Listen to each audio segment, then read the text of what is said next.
பொண்ணு பார்க்க போறோம்னு ஒரு குரூப் கிளம்பும், முக்காடு போட்டுக்கிட்டு போவாங்க, ஆட்டோல இறங்குறது கும்பலா, வழிப்பறி கும்பல் தான் அது. நகை எவ்வளவு போடுறீங்க?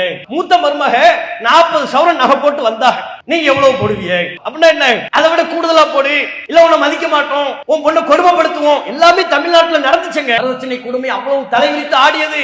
ஜமாத்தார்கள் முன்னிலையில் இந்த அநியாயம் அரங்கேறியது.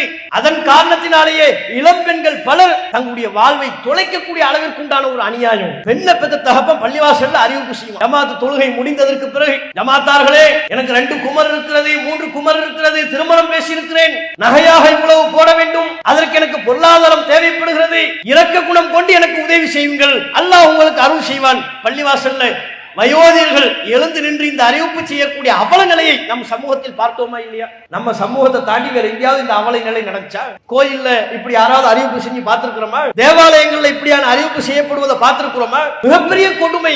அதை ஆலிம்கள் தப்பு என்று எடுத்து சொல்லாத காரணத்தினால் நாங்கள் சொன்னோம், வரதட்சணை வாங்க மாட்டோம் என்றோம். அன்றைய காலகட்டத்திலிருந்து இப்போது வரை இந்த கொள்கையை ஏற்று பயணிக்கக்கூடிய தௌஹீத் சகோதரர்கள் வரதட்சணை இல்லாமல் தங்கள் சக்திக்கு உட்பட்ட மகரை கொடுத்து திருமணம் செய்கிறார்கள். அப்படிப்பட்ட இளைஞர்களை உருவாக்கி இருக்கிறோம். இது நாங்க பண்ண தப்பா? இது இந்த கொள்கையை ஏற்படுத்திய மாற்றம் எந்த ஒரு தனி நபருக்காகவும் ஒரு ஜமாத்து சொல்கிறது என்பதற்காக அல்ல, மார்க்கம் இதை சொல்கிறது என்பதற்காக. தௌஹீத் இந்த நல்லற பண்பைத்தான் நமக்கு போதிக்கின்றது என்பதற்காக வேண்டி ஏகத்துவவாதிகள் கடைபிடித்தார்கள்.